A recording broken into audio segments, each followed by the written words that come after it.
अच्छा बच्चों, आज हम चालकता के बारे में पढ़ेंगे। चालकता क्या होती है, चालकताओं के क्या प्रकार होते हैं, चालकताओं की विमा क्या होती है बच्चों। ठीक है, चलिएगा तो हम पढ़ते हैं कंडक्टेंस के बारे में कि कंडक्टेंस जो होती है वो कितने प्रकार की होती है। देखो, कंडक्टेंस का मतलब होता है कि कंडक्टेंस जो होती है सी चालकता, वो प्रतिरोध का व्युत्क्रम होती है।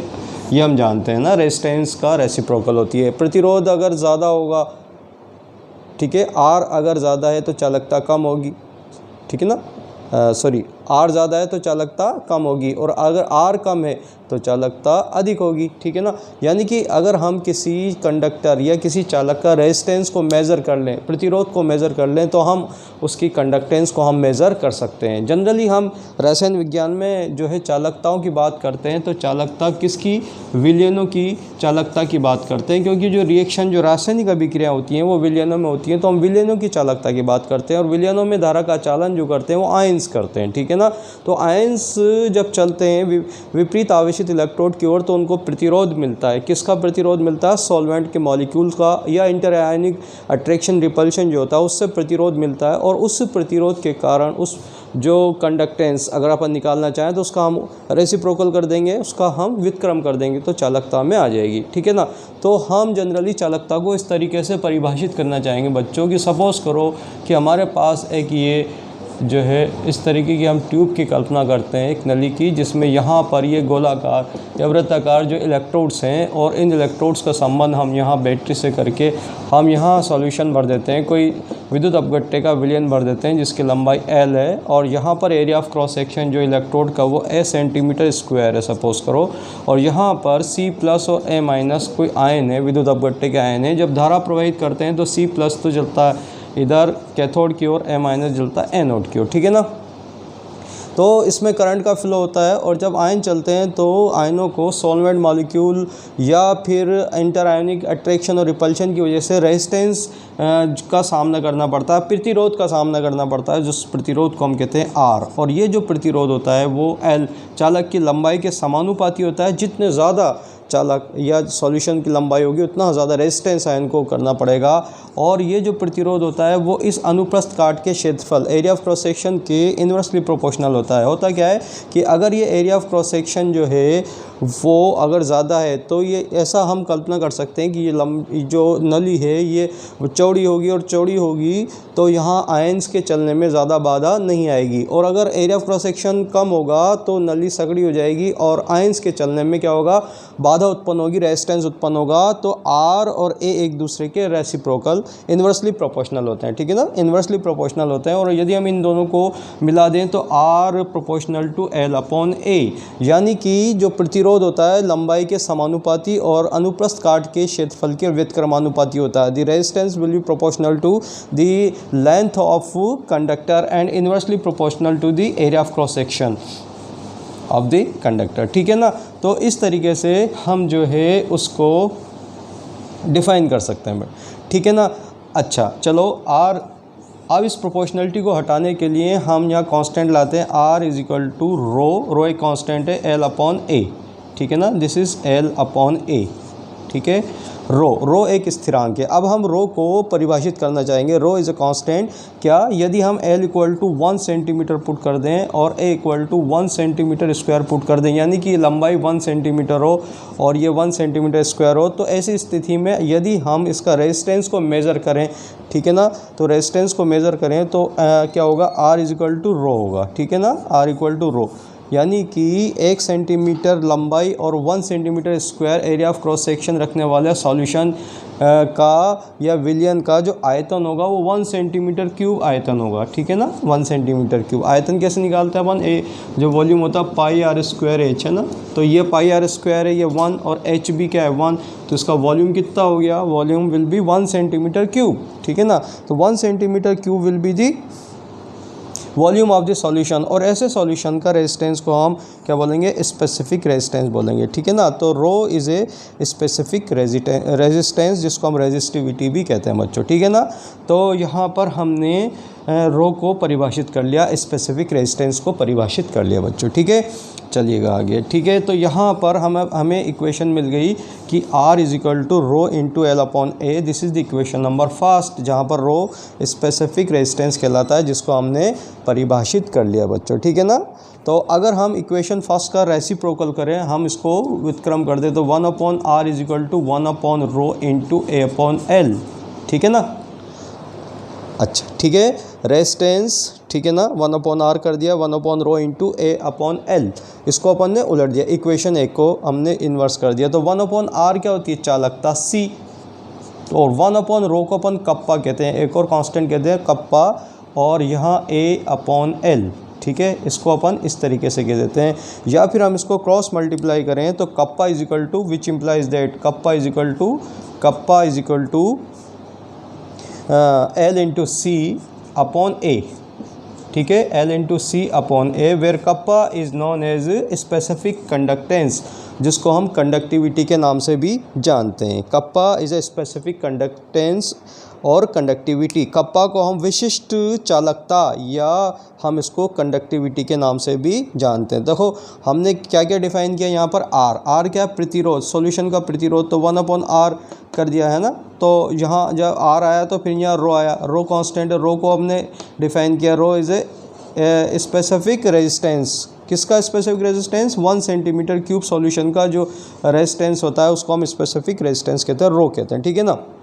इस इक्वेशन को हमने रेसिप्रोकल कर दिया, व्युत्क्रम कर दिया, तो 1 अपॉन R हो गया। 1 अपॉन R कंडक्टेंस होती है, जब 1 अपॉन R कंडक्टेंस होती है तो 1 अपॉन रो को कप्पा कहते हैं अपन, ठीक है ना, 1 अपॉन रो को कप्पा कहते हैं, और ये L अपॉन ए हो गया, ठीक है। तो यहाँ पर अपन ने क्या करा, 1 upon rho is equal to kappa, specific conductance बोलते हैं इसको अपन, जिसको अपन कंडक्टिविटी भी कहते हैं। तो kappa is equal to cross multiply कर दिया L into C upon A, ठीक है ना। अब ये this is the equation number second. अब समीकरण सेकंड से हम डिफाइन करना चाहेंगे बच्चों कि what is kappa, specific conductance या कंडक्टिविटी किसे कहते हैं, ठीक है ना। तो कप्पा को डिफाइन करने के लिए समीकरण 2 में यदि हम L equal to 1 centimetre put कर दें और A equal to 1 centimetre square put कर दें, यानी कि चालक की लंबाई 1 सेंटीमीटर हो और उसका अनुप्रस्थ काट का क्षेत्रफल 1 सेंटीमीटर स्क्वायर हो, तो पुट कर दें तो क्या हो जाएगा, कप्पा। समीकरण 2 से देखिएगा, कप्पा इज इक्वल टू सी, यानी कि ऐसी स्थिति में जो चालकता आएगी वही चालकता विशिष्ट चालकता कहलाएगी, वही कंडक्टेंस स्पेसिफिक कंडक्टेंस कहलाएगी, यानी कि 1 सेंटीमीटर लंबाई और 1 centimetre square area of cross section अनुप्रस्थ काट का क्षेत्रफल हो, तो ऐसी स्थिति में जो चालक होगा, जो लवण का जो जलीय विलयन होगा, ठीक है, उसके जलीय विलयन का जो आयतन होगा क्या होगा, 1 centimetre cube. In this condition the volume of electrolyte solution will be 1 centimetre cube, और 1 सेंटीमीटर क्यूब सॉल्यूशन की जो कंडक्टेंस आएगी that conductance will be equal to specific conductance, यानी कि 1 सेंटीमीटर क्यूब सॉल्यूशन की जो चालकता होती है उस चालकता को हम विशिष्ट चालकता कहते हैं, स्पेसिफिक कंडक्टेंस कहते हैं। This is also known as conductivity, ठीक है ना। बात समझ में आई, कंडक्टिविटी या स्पेसिफिक कंडक्टेंस की परिभाषा वापस से मैं रिपीट करता हूँ, ठीक है ना। क्या रिपीट करता हूँ कि कप्पा किसे कहते हैं, व्हाट इज़ कप्पा, बहुत इंपॉर्टेंट है, एग्जाम में आता है ना। या विशिष्ट चालकता किसे कहते हैं, तो याद रखिए 1 सेंटीमीटर क्यूब विलयन की चालकता को, 1 सेंटीमीटर क्यूब विलयन की चालकता को क्या बोलते हैं, विशिष्ट चालकता कहते हैं, स्पेसिफिक कंडक्टेंस या कंडक्टिविटी कहते हैं बच्चों, ठीक है। चलिएगा, ठीक, तो यहाँ पर हमने कप्पा को डिफाइन किया। वापस से हम चलते हैं कि kappa is equal to L into C upon A, ठीक है ना। ये हमारे पास एक फार्मूला था, ठीक है। यदि हम इस फार्मूले से कप्पा की यूनिट देना चाहें बच्चों, ठीक है ना, कप्पा की यूनिट क्या होगी। अच्छा, हमने कहा था C is equal to 1 upon R है ना, ये सब जानते हैं, और R को हम कहते हैं 1 अपॉन ओम। तो कप जो कंडक्टेंस है, जो चालकता है, इसकी इकाई क्या होगी, ओम इनवर्स, ठीक है ना। तो जो चालकता होती है कंडक्टेंस, उसकी यूनिट होती है ओम इनवर्स, और ओम इनवर्स को एसआई पद्धति में सीमेन कहते हैं, एस, है ना, siemens, ohm inverse equal to S in SI system, ठीक है ना।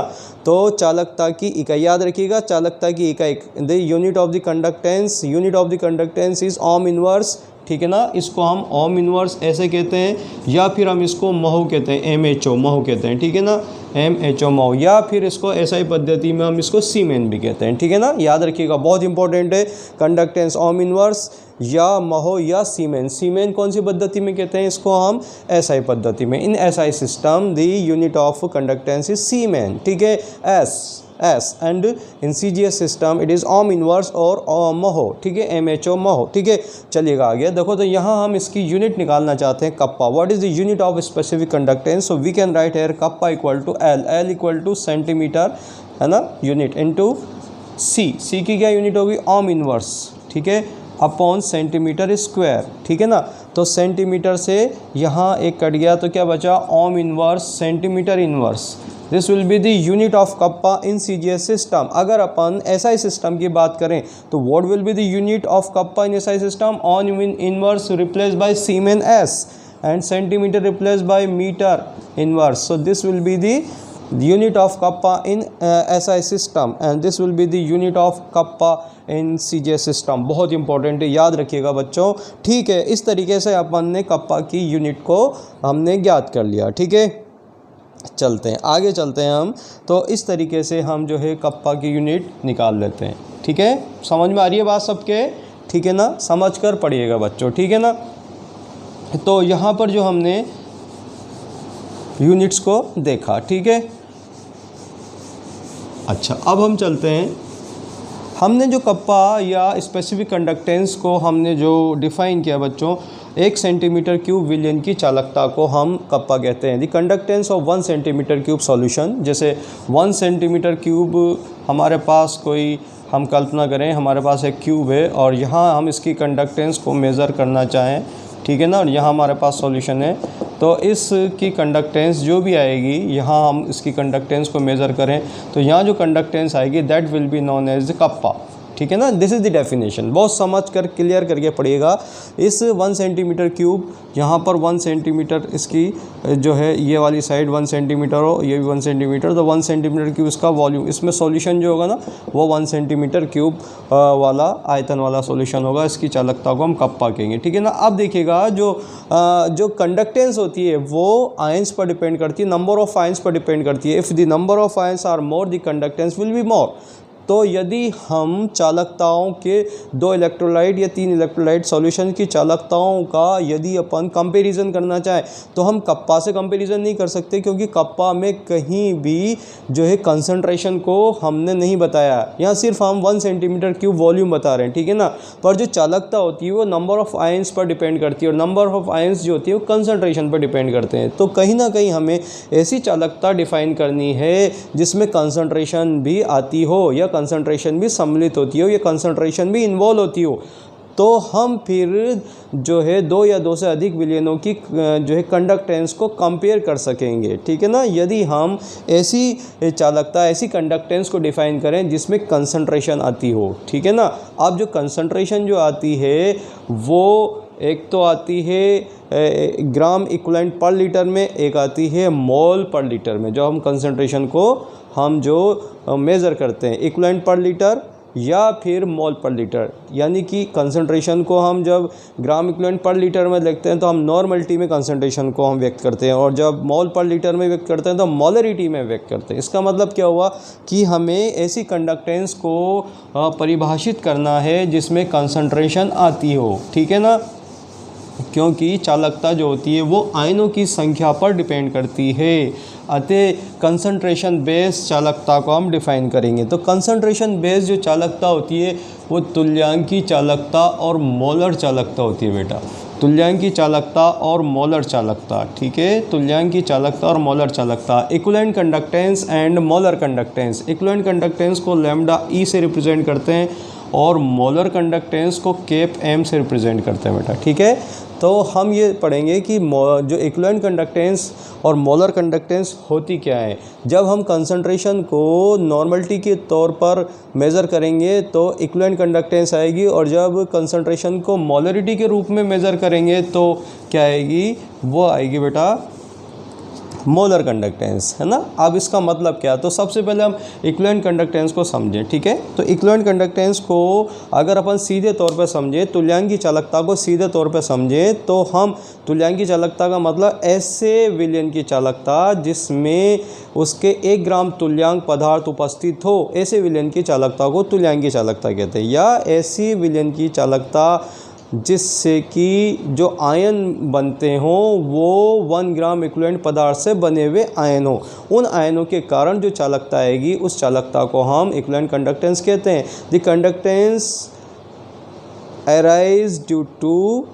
Ions obtained by 1 gram equivalent of electrolyte known as equivalent conductance. Similarly molar conductance क्या होगी, वह कंडक्टेंस जो कि 1 मोल पदार्थ के आयनों से उत्पन्न होती है, यानी कि molar conductance is that conductance which is produced due to ions obtained by 1 mole of electrolyte is known as molar conductance. समझ आ रही है बात। 1 ग्राम तुल्यांक पदार्थ को घोलेंगे अपन वाटर में, डिजोल्व करेंगे 1 gram equivalent of the substance, और जिससे आयन बनेंगे वो आयन जो जितना कंट्रीब्यूट करेंगे कंडक्टेंस में, that conductance known as equivalent conductance. इस तरीके से 1 मोल को अपन डिजोल्व करेंगे, सॉल्यूशन बनाएंगे और फिर उसकी कंडक्टेंस को मेज़र करेंगे, तो 1 मोल से जो आयन बनेंगे, जो कंडक्टेंस में जो कंट्रीब्यूट करेंगे, उसको हम कहेंगे मोलर कंडक्टेंस। तो ठीक है, हम इसको ऐसे परिभाषित करते हैं कि सपोज करो कि हमारे पास 2 समानांतर इलेक्ट्रोड्स हैं, वी हैव 2 पैरेलल इलेक्ट्रोड्स।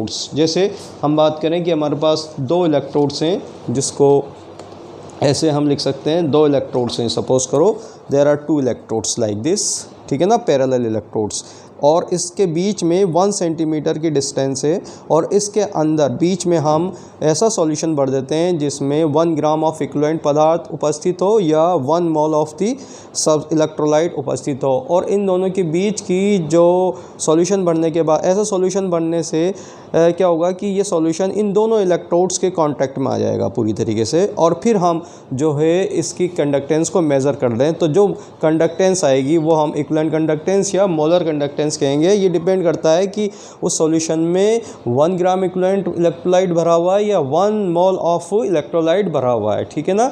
जैसे कि हमारे पास में 2 इलेक्ट्रोड, जैसे मैंने आपको बताया, इसको मैं चित्र से इस तरीके से बताना चाहूँगा बच्चों। जैसे 2 इलेक्ट्रोड थे हमारे पास, ऐसे ये इस तरीके से इलेक्ट्रोड थे, 2 पैरेलल इलेक्ट्रोड थे, जिनको मैं यहाँ से अपन इस तरीके से बता सकते हैं। इसको एक सिंपल सा डायग्राम बनाना चाहेंगे ऐसे, और यहाँ पर 2 इलेक्ट्रोड, जैसे अभी मैंने आपको ऐसे बताए थे, 2 इलेक्ट्रोड जिनके बीच में 1 सेंटीमीटर की डिस्टेंस है, और सपोज़ करो यहाँ की जो ये लेंथ है ये 5 सेंटीमीटर है, और ये वाली जो लेंथ है ये भी 5 सेंटीमीटर है, सपोज़ करो, ऐसा मान लेते हैं समझने के लिए। अब इसके अपन 1 सेंटीमीटर क्यूब के हम यहाँ पर से ऐसे 1 2 3 4 5 ऐसे सेगमेंट हम ड्रॉ करते हैं ऐसे, ठीक है ना, ऐसे 1 2 3 4 5 समझने के लिए ना, ऐसे हम जो है सेगमेंट इसके टुकड़े काटते हैं ऐसे छोटे छोटे, और 1 सेंटीमीटर लंबाई चौड़ाई और ऊंचाई के ना, ऐसे 1 सेंटीमीटर साइड के ऐसे सेगमेंट काट लेते हैं। तो देखो ऐसे हम सेगमेंट टुकड़े इसके काटेंगे तो यहाँ पर ऐसे क्यूब बनेंगे, ठीक है ना, और हर क्यूब का जो वॉल्यूम होगा वो 1 सेंटीमीटर क्यूब होगा, क्योंकि हर क्यूब की जो साइड है 1 सेंटीमीटर क्यूब है, क्योंकि ये 1 सेंटीमीटर, ये 1 सेंटीमीटर के 1 2 3 4 5 है ना पूरी लेंथ, तो 1 2 3 4 5 ऐसे 1 2 3 4 5, तो ऐसे 25 क्यूब बन जाएंगे। बात समझ में आई ना। अब मैंने आपको बताया तो इसमें अपन बीच में एक ऐसा सॉल्यूशन भर देंगे जिसमें पदार्थ का 1 ग्राम तुल्यांक भरा हो, है ना। कैसा सॉल्यूशन भर देंगे, कैसा इलेक्ट्रोलाइट भर देंगे, ऐसा इलेक्ट्रोलाइट की इतनी मात्रा लेंगे जिसमें 1 ग्राम ऑफ इक्विवेलेंट इलेक्ट्रोलाइट भरा हो। अब 1 ग्राम इक्विवेलेंट का मतलब उसके इक्विवेलेंट वेट के बराबर, जैसे ऐसे समझें अपन, जैसे HCl है, HCl का इक्विवेलेंट वेट होता है 36.5 ग्राम, तो 36.5 ग्राम HCl लेके उसको आप वाटर में डिजोल्व करके इन दोनों इलेक्ट्रोड के बीच में आप उसको भर दो, ठीक है ना। और यहाँ हम वायर, दोनों इलेक्ट्रोड को के बीच से वायर निकाल के हम इस कंडक्टोमीटर में जोड़ देते हैं, फिर हम उसकी कंडक्टेंस को मेज़र कर लेते हैं। तो क्योंकि सॉल्यूशन जो भरा हुआ है ना इसके बीच में, वो 1 gram equivalent of the substance रखता है, यानी कि HCl इसका तुल्यांक बार है जिसका इक्विवेलेंट वेट है 36.5 ग्राम, उसको आपने इसमें सॉल्यूशन बनाकर इसमें अंदर फिल कर दिया, तो दोनों इलेक्ट्रोड्स के बीच में आ गया, तो इलेक्ट्रोड्स और सॉल्यूशन के बीच में कॉन्टैक्ट आ गया। अब इसकी कंडक्टेंस को अपन मेज़र करेंगे, तो जो आएगी कंडक्टेंस वो 1 gram equivalent of the electrolyte की वजह से आएगी, तो ऐसी कंडक्टेंस को ही अपन क्या बोलेंगे, इक्विवेलेंट कंडक्टेंस लैम्डा बोलेंगे, ठीक है। अगर हम 1 मोल ऑफ द सब्सटेंस भर दे ठीक है ना। तो उसको हम जो kpm मोलर कंडक्टेंस बोलेंगे, है ना। तो तुल्यांकी चालकता इक्विवेलेंट कंडक्टेंस को बोलते हैं लैम्डा ई, और मोलर चालकता को बोलते हैं kpm, ठीक है ना, मोलर कंडक्टेंस, ठीक है। अब देखो HCl जो होता है ना, HCl इसका मोलर मास होता है 36.5, ये 35.5 और 1 है ना, 36.5, 35.5 एंड 1, तो ये इसका मोलर मास। अब यूनिवेलेंट है, इसकी वैलेंसी 1 होती है, तो इसमें भाग दे देंगे, तो molar mass divided by valency equal to equivalent weight, तो इक्विवेलेंट वेट भी वही आ जाता है यूनिवेलेंट। ऐसे ही जो है NaOH को देखें अपन, NaOH का मोलर मास होता है 40। अब इसमें OH की संख्या 1 है इसकी, है ना, नंबर ऑफ हाइड्रोक्साइड आए, तो 1 से डिवाइड करेंगे तो 40 हो जाएगा। तो 40 will be the molar mass divided bye 1 equivalent weight. तो इक्विवेलेंट वेट और मोलर वेट दोनों क्या हो जाएंगे, इसके सेम हो जाएंगे, ठीक है ना, बिकॉज दिस इज यूनिवेलेंट, ठीक है ना। तो हम NaOH का 1 मोल लें चाहे 1 ग्राम इक्विवेलेंट, एक ही बात है ना। ग्राम इक्विवेलेंट 40 ग्राम होगा और मोलर मास भी 40 ग्राम होगा। ऐसे ही HCl का 36.5 होगा, दोनों इक्वल होंगे। तो अगर हम 36.5 ग्राम को डिज़ोल्व करके और इसको सॉल्यूशन इसके बीच में भर के फिर कंडक्टेंस मेज़र करेंगे, तो ये आएगी अपने कितनी आएगी, इसको अपन बोलेंगे इक्विवेलेंट कंडक्टेंस, या फिर इसको हम मोलर कंडक्टेंस भी बोलेंगे, क्योंकि इक्विवेलेंट वेट और मोलर मास दोनों सेम है। ऐसे ही NaOH के भी दोनों सेम। परंतु H2SO4 की अगर हम बात करें तो H2SO4 का जो मोलर मास होता है वो 98 ग्राम होता है, और इसमें कितने नंबर ऑफ प्रोटॉन है, 2 से डिवाइड कर देंगे तो ये इक्विवेलेंट वेट आएगा 49 ग्राम। तो अगर अपन H2SO4 के केस में लेंगे 49 ग्राम होगा इक्विवेलेंट वेट 49 ग्राम H2SO4 को डिजोल्व करके फिर इसमें फिल करके और फिर कंडक्टेंस मेजर करेंगे तो वो इक्विवेलेंट कंडक्टेंस आएगी। और अगर अपन 98 ग्राम H2SO4 को लेकर और फिर उसको सॉल्यूशन बना के फिल करेंगे तो फिर मोलर कंडक्टेंस आएगी। आ रही बात समझ में। तो देखो याद रखिएगा, मोलर और इक्विवेलेंट कंडक्टेंस का मतलब सिर्फ यही है कि अगर आप 1 ग्राम ऑफ इक्विवेलेंट इलेक्ट्रोलाइट लेकर उसका सॉल्यूशन बनाकर कंडक्टेंस मेजर करते हैं, ठीक है ना, 2 पैरेलल इलेक्ट्रोड्स के बीच में उसको फिल करके आप उसकी कंडक्टेंस देखते हैं, तो इक्विवेलेंट कंडक्टेंस, और 1 मोल लेकर सॉल्यूशन बना के फिर आप उसकी कंडक्टेंस देखते हैं, तो फिर उसको हम मोलर कंडक्टेंस कहते हैं, ठीक है ना। तो समझ में आ रही है बात, ठीक। तो यहाँ पर मोलर कंडक्टेंस और इक्विवेलेंट कंडक्टेंस के बीच में अगर अपन रिलेशन देखें तो equivalent conductance will be equal to molar conductance divided by Z, where Z will be the charge, ठीक है ना, obtained by 1 mole of the electrolyte. जैसे H2SO4 है, H2SO4 के उससे इसके धनायन पर कितना चार्ज, 2H+ बने ना, तो 2H+ नंबर ऑफ H+, ठीक है ना, आयंस, इससे अपन डिवाइड कर देंगे तो कितना H+ चार्ज हमें मिला है Z, ठीक है ना। Z is the number of charge on cation, ठीक है ना। तो 2H+ आयन मिले तो यहाँ पे अपन इसका 2 से अपन इसको डिवाइड कर देंगे H2SO4 के केस में। तो यहाँ पे लैम्डा M जो मोलर कंडक्टेंस है उसमें 2 का भाग देंगे तो इक्विवेलेंट कंडक्टेंस आ जाएगी, ठीक है ना। अगर अपन HCl की बात करते हैं, HCl में तो H+ आयन पर पॉजिटिव चार्ज है वो 1 है, तो Z क्या है यहाँ पर, the positive charge on cation, ठीक है ना। तो यहाँ पर 2+ चार्ज है इसलिए 2 से भाग दे देंगे, तो H2SO4 के केस में 2 से डिवाइड करोगे मोलर कंडक्टेंस को तो इक्विवेलेंट कंडक्टेंस आएगी। HCl में 1H+ पर 1 ही चार्ज है इसलिए 1 से डिवाइड करोगे तो इक्विवेलेंट कंडक्टेंस और मोलर कंडक्टेंस दोनों क्या होगी, सेम होगी बच्चों, ठीक है ना। तो इस आगे हम और देखेंगे इसको, this is the molar conductance and equivalent conductance and the relation. अच्छा आगे चलिए, ठीक है। अब यहाँ पर जो है हम बात करते हैं, वापस से हम यहाँ आ जाते हैं। मैंने थोड़ा सा मोलर कंडक्टेंस और इक्विवेलेंट कंडक्टेंस को समझाने की कोशिश की है।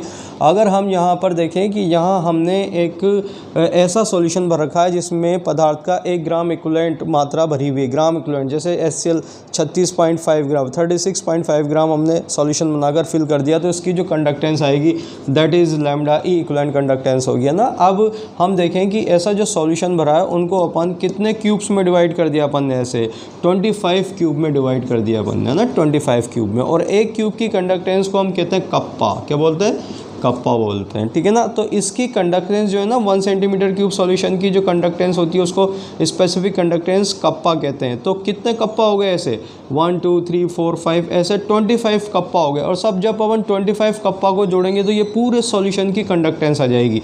तो 25 into kappa is equal to क्या हो गया, और पूरे सॉल्यूशन की कंडक्टेंस को अपन लैम्डा ई कहते हैं, क्योंकि इन दोनों के बीच जो सॉल्यूशन भरा है ना वो 1 ग्राम इक्विवेलेंट मात्रा का सॉल्यूशन भरा है। The solution contain 1 gram equivalent of electrolyte. तो हम इस 25 into kappa is equal to lambda E कहेंगे, या फिर उसको मैं ऐसे लिख दूँ lambda E is equal to kappa into 25। बात समझ में आ रही ना पूरे इसकी सॉल्यूशन को अपन, ठीक है ना। और या मैं इसको लिख दूँ lambda is equal to kappa into 25 क्या हो गया, इसका वॉल्यूम हो गया, सॉल्यूशन का वॉल्यूम है ना। देखेंगे 5 इंटू 5 तो जो सॉल्यूशन भरा है इसमें इसका वॉल्यूम होगा 25। तो 25 की जगह रख दूँ मैं V is the volume of this solution in centimetre cube. जैसा अपन इसको देखें 1 centimetre cube 1 centimetre cube 1 centimetre, तो कितना इसका वॉल्यूम हो गया 25 सेंटीमीटर क्यूब। तो मैंने इसकी जगह रख दिया V सेंटीमीटर क्यूब, है ना। V is a volume in centimetre cube और ml, 1 centimetre cube is equal to 1 ml। So we can write here lambda equal to kappa into V, where kappa is a specific conductance and V is the volume in centimeter cube or in ml, contain 1 gram equivalent weight of electrolyte. So lambda E, this is the equivalent conductance, ठीक है।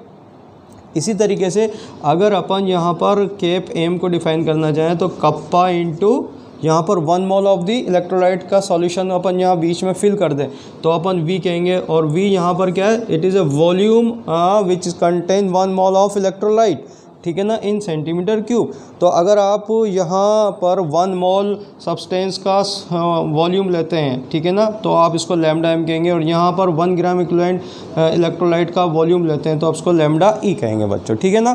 तो इस तरीके से equivalent conductance और molar conductance को हम define कर सकते हैं, ठीक है ना।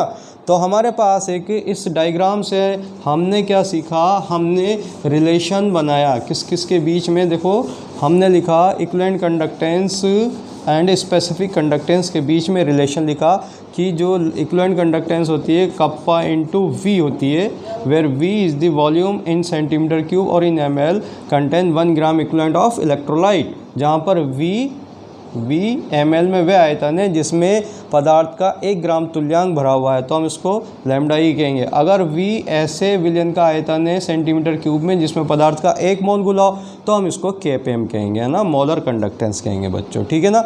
अब ये जो है फॉर्मूला, इस फॉर्मूले को हम आगे और थोड़ा सा बढ़ाते हैं बच्चों। कैसे बढ़ाते हैं कि जो कंसंट्रेशन होती है C कंसंट्रेशन और जो वॉल्यूम होता है V, दोनों एक दूसरे के रेसिप्रोकल होते हैं। V is equal to 1/C, ठीक है ना, या C is equal to 1/V। अब यहाँ जो कंसंट्रेशन होती है दिस इज़ ग्राम पर लीटर होती है, और V जो यहाँ पर हमने ले रखा है ये ml या सेंटीमीटर क्यूब में, है ना। तो अगर अपन कंसंट्रेशन V को कंसंट्रेशन से जोड़ें, है ना, कंसंट्रेशन से हम इसका रिलेशन रखना चाहें तो V is equal to 1/C, this is the concentration, पर कंसंट्रेशन है इन ग्राम पर लीटर, ठीक है ना। तो इसको भी हमें लीटर में चेंज करना होगा because it is in ml। So हम इसको 1000 से डिवाइड करेंगे तो this will change into litre. So we can write here V equal to 1000/C। Now V equal to 1000/C because C जो था कंसंट्रेशन जो थी वो ग्राम इक्विवेलेंट पर लीटर या मोल पर लीटर में हम मेज़र कर रहे थे, तो V को भी लीटर में चेंज करना पड़ेगा। So we can write here V equal to 1000/C। So we can write here lambda E equal to equivalent conductance equal to kappa into 1000/C। बात समझ में आई ना। इस तरीके से अपन एक रिलेशन लिख सकते हैं where C is the concentration of solution, ठीक है ना। अगर अपन यहाँ पर कंसंट्रेशन को नॉर्मलिटी के रूप में रिप्रेजेंट करें तो lambda E equivalent conductance will be equal to kappa into 1000 upon normality of the solution. यहाँ पर हमने कंसंट्रेशन को नॉर्मलिटी की फॉर्म में लिखा है बच्चों, ठीक है ना।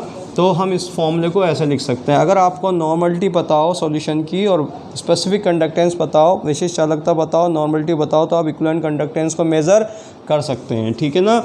अगर हम मोलर कंडक्टेंस की बात करें, केप एम की बात करें, तो kappa M can be written as kappa into 1000 upon molarity. अब कंसंट्रेशन को अपन मोलरिटी में अगर रिप्रेजेंट करें तो this will be the molar conductance kappa M, इसको हम मोलर कंडक्टेंस कहेंगे, ठीक है ना। तो यहाँ पर मोलरिटी है तो केप एम, और यहाँ नॉर्मलिटी है तो लैम्डा ई, और C is a general term for concentration. यहाँ C को हम जनरल टर्म के रूप में व्यक्त करते हैं, ठीक है। तो ये तो थी आपकी मोलर कंडक्टेंस और इक्विवेलेंट कंडक्टेंस और उनके फॉर्मूले। ये फॉर्मूले जो है न्यूमेरिकल पॉइंट ऑफ व्यू से बहुत इंपॉर्टेंट है। ठीक है ना। न्यूमेरिकल जो है इन पर बेस्ड न्यूमेरिकल एग्जाम में पूछे जाते हैं बच्चों, ठीक है। अब हम मोलर कंडक्टेंस और इक्विवेलेंट कंडक्टेंस की यूनिट देख लेते हैं कि क्या होती है यूनिट, क्या होती है वीमा, है ना। हम जानते हैं कि लैम्डा ई, जैसे equivalent conductance equal to kappa into 1000 upon concentration लेते हैं अपन, ठीक है, कंसनट्रेशन सपोज करो। अब यहाँ इक्विवेलेंट कंडक्टेंस है तो हम यहाँ पर कंसनट्रेशन कैसे लेंगे, इक्विवेलेंट पर लीटर लेंगे या ग्राम इक्विवेलेंट पर लीटर लेंगे। अब देखो ये दोनों इससे यूनिट आएगी, 1000 तो कांस्टेंट है, तो लैम्डा ई की यूनिट क्या हो जाएगी, इसकी यूनिट होती है ओम इनवर्स सेंटीमीटर इनवर्स, अगर अपन सीजीएस में बात करें, सीजीएस सिस्टम में। और कंसनट्रेशन होती है इक्विवेलेंट पर लीटर, है ना, इक्विवेलेंट पर लीटर, तुल्यांक प्रति लीटर, ठीक है ना, लीटर इनवर्स। चूँकि यहाँ पर हम सेंटीमीटर की बात करें तो लीटर, अगर वॉल्यूम को अपन सेंटीमीटर में मेज़र करेंगे तो फिर हम कैसे लिख सकते हैं, ओम inverse centimetre inverse and equivalent, तुल्यांक या इक्विवेलेंट, और सेंटीमीटर -3, ठीक है ना। अब इसको ऊपर ले जाओगे आप तो क्या यूनिट बन जाएगी, ओम inverse centimetre square, Om inverse centimetre square and equivalent inverse, ठीक है ना। इसको ऊपर ले गए अपन तो लैम्डा यानी कि इसकी यूनिट हो गई लैम्डा ई, इक्विवेलेंट कंडक्टेंस की यूनिट हो गई ओम inverse centimetre square and Om inverse centimetre square and equivalent inverse, ठीक है ना। अगर हम इसकी यूनिट को एसआई सिस्टम में मेज़र करना चाहें तो लैम्डा इज इक्वल टू क्या हो गया, ओम इनवर्स को एसआई पद्धति में, एसआई सिस्टम में कहते हैं सीमेन एस, और इसको कहेंगे मीटर स्क्वायर, और क्या बोलेंगे, equivalent inverse. This will be the unit of equivalent conductance in SI system, ठीक है ना। तो याद रखो, बहुत इंपॉर्टेंट चीज़ है, this is the unit of equivalent conductance in SI in CGS system on Om inverse centimetre square equivalent inverse. और अगर आप इसको जो है एसआई सिस्टम में बात करेंगे तो ohm inverse replace by siemens and centimetre replace by metre square, equivalent का इक्विवेलेंट रहेगा, ठीक है ना। So this will be the very very important unit of equivalent conductance in CGS system and SI system, ठीक है ना। बात समझ में आ रही है सबके, ठीक है। चलिएगा आगे। अब अपन जो है मोलर कंडक्टेंस की यदि हम यूनिट को देखें इसकी, तो what will be the unit of molar conductance. So molar conductance will be cap M kappa into 1000 upon C. अब यहाँ पर सी अपन ने पहले लिया था इक्विवेलेंट पर लीटर, अब यहाँ सी जो लेंगे अपन मोल पर लीटर, किस में लेंगे, मोल पर लीटर या मोल सेंटीमीटर -3। तो हम क्या लिखेंगे, लैम्डा एम की क्या यूनिट हो जाएगी, 1000 तो क्या है, कांस्टेंट है, kappa Om inverse centimetre inverse, and यहाँ पर क्या हो जाएगा, मोल पर लीटर, मोल लीटर इनवर्स, या फिर हम इसको ऐसे लिखेंगे ओम inverse centimetre -1 and mole centimetre -3। This will be the unit, है ना। अब इसको आप ऊपर ले जाओगे तो क्या हो जाएगा, this will B ohm inverse and centimetre square and mole inverse, ठीक है ना। इसको ऊपर ले गए तो ये यूनिट हो जाएगी ओम इनवर्स सेंटीमीटर, यहाँ लिख दूँ मैं ओम inverse centimetre square and mole inverse, ठीक है ना। अगर मैं इसी ये सीजीएस पद्धति में मोलर कंडक्टेंस की यूनिट हो गई। अगर मैं इसी यूनिट को किस में देखूं, एसआई सिस्टम में देखूं कि what will be the unit in SI system, तो हम क्या लिखेंगे, ओम इनवर्स को क्या लिखेंगे, ओम इनवर्स को सीमेन लिखेंगे, है ना, और सेंटीमीटर स्क्वायर को क्या लिखेंगे, मीटर स्क्वायर लिखेंगे, और मोल इनवर्स। तो this will be the unit of molar conductance in SI system, ठीक है ना। तो मोलर कंडक्टेंस की और इक्विवेलेंट कंडक्टेंस की हमने यूनिट देखी सीजीएस सिस्टम में और एसआई सिस्टम में, ठीक है ना। बहुत इंपॉर्टेंट है, एग्ज़ाम में आती है, याद करना है, बहुत ज़रूरी है, ठीक है ना। और मैंने आपको एक संबंध बता ही दिया था कि इक्विवेलेंट कंडक्टेंस और मोलर कंडक्टेंस में क्या रिलेशन होता है, लैम्डा एम अपॉन जेड। यानी कि आपको ये पता हो कि एक मोल इलेक्ट्रोलाइट के जो केटायन है उससे कितना चार्ज आ रहा है, उस जेड पता हो तो जेड का हम लैम्डा एम को जेड से डिवाइड करने पर जो है इक्विवेलेंट कंडक्टेंस आ जाती है। जैसे मैंने आपको बताया HCl होगा तो जो है H+ आएगा तो 1 पॉजिटिव चार्ज, H2SO4 है तो 2 पॉजिटिव चार्ज, तो हम यहाँ 2 से डिवाइड करेंगे, ठीक है ना। तो जो यूनिवैलेंट होती है उनकी इक्विवेलेंट कंडक्टेंस और मोलर कंडक्टेंस इक्वल होती है, और जिन पर केटायन से +2 चार्ज आता है तो उनकी जो इक्विवेलेंट कंडक्टेंस होती है वो मोलर कंडक्टेंस की आधी हो जाती है, डिवाइड करने पर आती है। तो इस तरीके से हम इन रिलेशंस को हम जो है समझ सकते हैं बच्चों, और आप आशा करते हैं कि आपको ये सब समझ में आया होगा, इनकी परिभाषा, इनकी विमाएँ, ठीक है ना। और इनके जो संबंध है आपको समझ में आ गए होंगे। समझ में नहीं आए तो वापस से आप इसको वीडियो को चालू करके और फिर समझने की कोशिश करिएगा। बहुत इंपॉर्टेंट चीज़ है बच्चों। धन्यवाद।